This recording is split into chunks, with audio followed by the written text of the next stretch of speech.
તો વિરામ બાદ આપનું સ્વાગત છે। આગળ સમાચારોમાં વાત કરીએ તો અમરેલીના લીલિયાનું સામૂહિક આરોગ્ય કેન્દ્ર ડોક્ટર વિહોણું છે।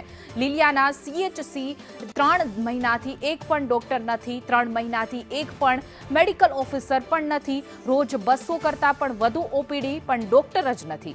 આસપાસના PHC સેન્ટરમાંથી આવે છે ડોક્ટર્સ, અલગ અલગ PHCમાંથી વારાફરતી આવે છે ડોક્ટર્સ। ડોક્ટરના અભાવે દર્દીઓને જવું પડે છે અમરેલી અને હાલાકી ભોગવવાનો વારો આવે છે। અમરેલીના લીલિયાનું આ સામૂહિક જે આરોગ્ય કેન્દ્ર છે જેમાં ડોક્ટર જ નથી। હાલમાં ક્યારેય ન બન્યો હોય તેવો બનાવ આ 2-3 મહિનાથી લીલિયામાં બની રહ્યો છે। એક પણ ડૉક્ટર ખરેખર હોતા નથી। અહીંયા ડેપ્યુટેશન માટે એકાદ ડૉક્ટરને મૂકવામાં આવે છે।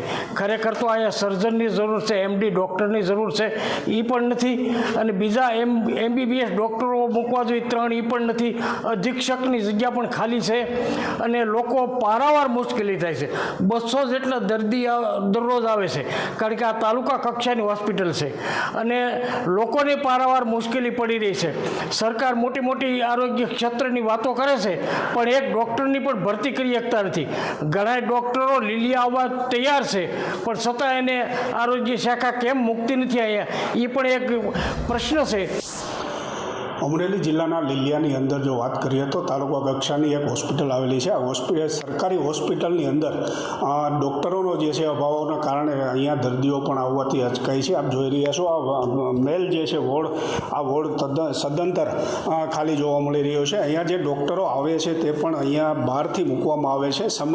મર્યાદિત સમયની અંદર ડૉક્ટરો અહીંયા મૂકવામાં આવે છે। ત્યારે હાલ લોકોએ માંગ કરી છે કે અહીંયા કાયમી ડૉક્ટરો જો આપવામાં આવે તો અહીંયા દરરોજની 200 કરતાં વધારે ઓપીડી અહીંયા છે અને ડૉક્ટરો વગર તે લોકોને બહાર જવા માટે મજબૂરી થાય છે, મજબૂર બની રહ્યા છે। ત્યારે લોકોએ માંગ કરી છે હાલમાં અહીંયા કાયમી ડૉક્ટરની એક છે નિમણૂક કરવામાં આવે, જેથી કરીને દર્દીઓને જે પારાવાર મુશ્કેલીઓનો સામનો કરવો પડી રહ્યો છે તેનાથી એ રાહત મળે। પ્રદીપ ઠાકર, સંદેશ ન્યૂઝ, લીલિયા।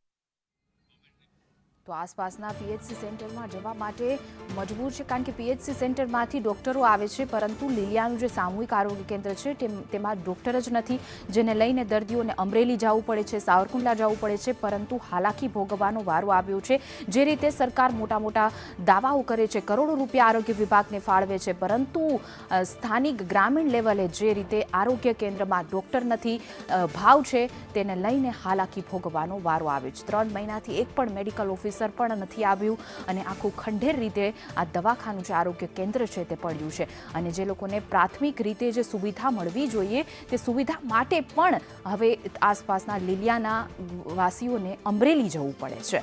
તેને લઈને અનેક આરોગ્ય વિભાગની કાર્યવાહી પર પણ સવાલ ઉઠી રહ્યા છે, કારણ કે એક તરફ સરકાર છે તે આરોગ્ય વિભાગને લઈ મોટા મોટા વાદા કરે છે, કરોડો રૂપિયા ખર્ચે છે અને કરોડો રૂપિયા ફાળવે છે, પરંતુ અહીંયા જે ક્યાંક ગ્રામીણ લેવલની પરિસ્થિતિ અલગ જ જોવા મળી રહી છે, કારણ કે અહીંયા ડૉક્ટરનો અભાવ જોવા મળી રહ્યો છે।